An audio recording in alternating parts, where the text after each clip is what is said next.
Remember the 5th of November. Bailouts and treason and plot.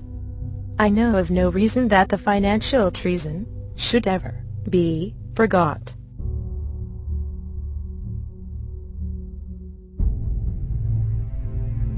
People of the world. In Wall Street, New York.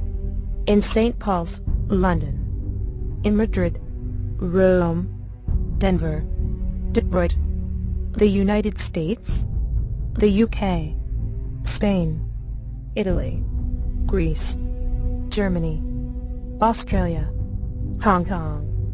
All over the world, you have begun to stand up for a better life. The 99% are awakening to a realization that corporate interests and money are buying out our democratic systems of government, and that you, the 99%, are expected to pay the price in order to fund their corporate greed, as the rich and powerful post record profits, while the 99% experience austerity, cutbacks, job losses, and other hardships. Many of you have just started your occupations.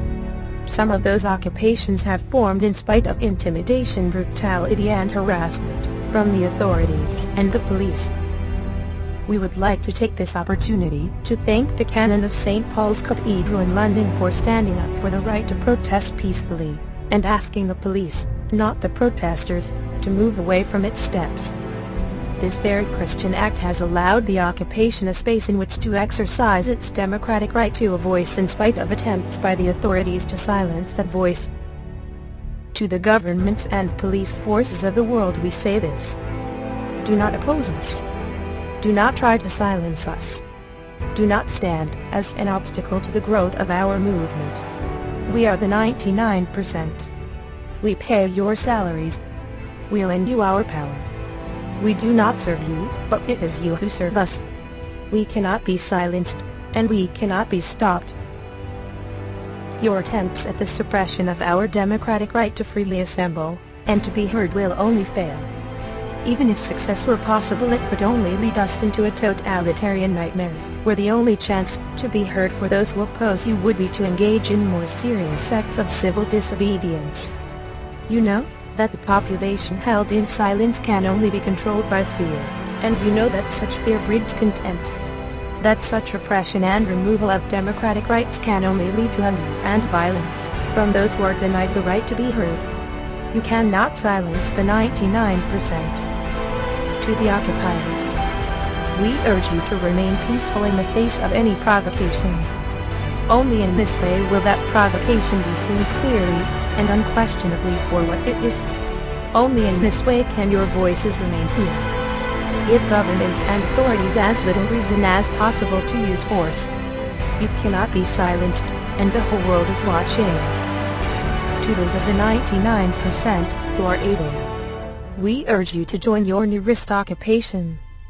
And to those who are unable to do so, we urge you to support your nearest occupation in whatever way you can. Either by visiting, thanking them, offering your services, showing solidarity, giving food, water, blankets, and other supplies. There is much work to be done. The General Assemblies of the various occupations will meet and decide on the best way forward and how to grow the movement.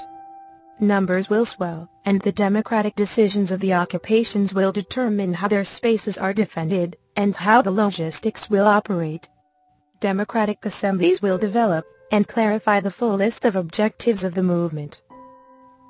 On the 5th of November, we will march on Parliament Square in London. On the 5th of November, we will close our accounts at the banks of those most responsible for the economic crisis, taking our money to smaller, more ethical banks and credit unions. We will continue to support occupations everywhere. And we will continue to support the 99% in their efforts to be heard. We are anonymous. We are the 99%. Divided by zero. United as one. We do not forgive. We do not forget.